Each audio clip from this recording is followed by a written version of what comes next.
In the dimly lit room of Princeton Hospital, silence prevailed. One of the greatest geniuses of the 20th century, Albert Einstein, had passed away at the age of 76. But no one knew that on that morning, it wasn't just a genius who had died. At the same time, one of the most controversial scientific stories in history was born. In April 1955, Einstein died of a ruptured aorta at Princeton Hospital in New Jersey. His last wish was quite clear: let my body be cremated and my ashes scattered in a secret place. No work should be done on my body. But neuropathologist Dr. Thomas Stoltz Harvey ignored this request. Just 7 hours after Einstein's death, he made a decision on the autopsy table. He was going to remove Einstein's brain and examine it. Harvey was able to divide the brain into 240 different parts. He photographed each piece individually, labeled them, and stored them in glass jars. Then he took those pieces to his home. Yes, home. At this point the story took a strange turn. Harvey was fired from his job, ostracized by the medical community, but his brain never gave up.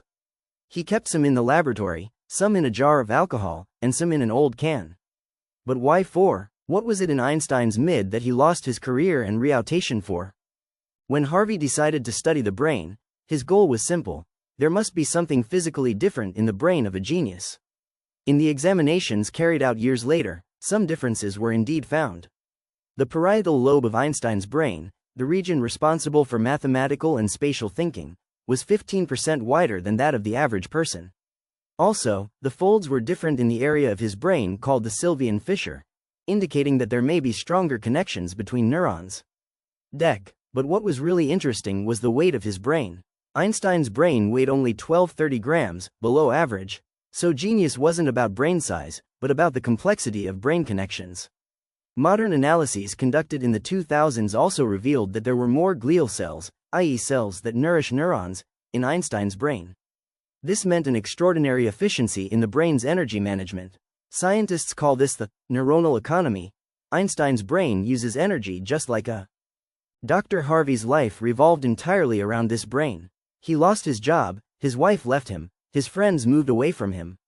But he considered Einstein's brain to be a kind of trust. In the 1980s, he sent small samples to some researchers studying the brain.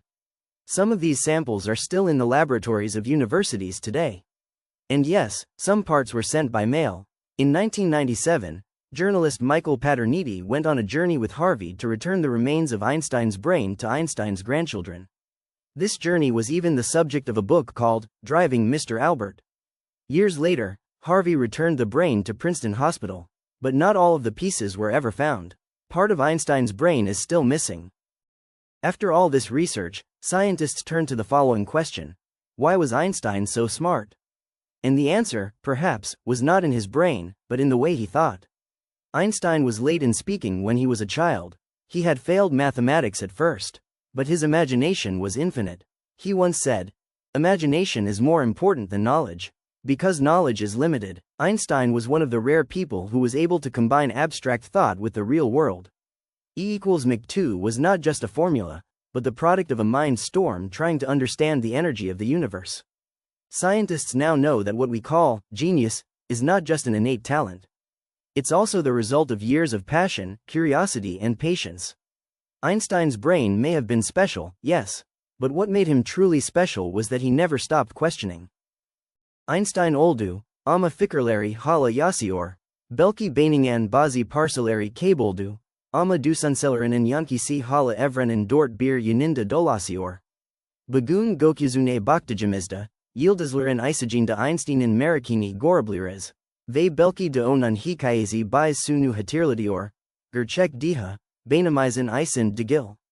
Onunla neleri hayal edebildiğimizda gizli. If you like this story, thumbs up to like the video, bell to subscribe, and speech balloon. Don't forget to share your thoughts in the comments. This journey into the mind of a genius ends here. But humanity's curiosity will never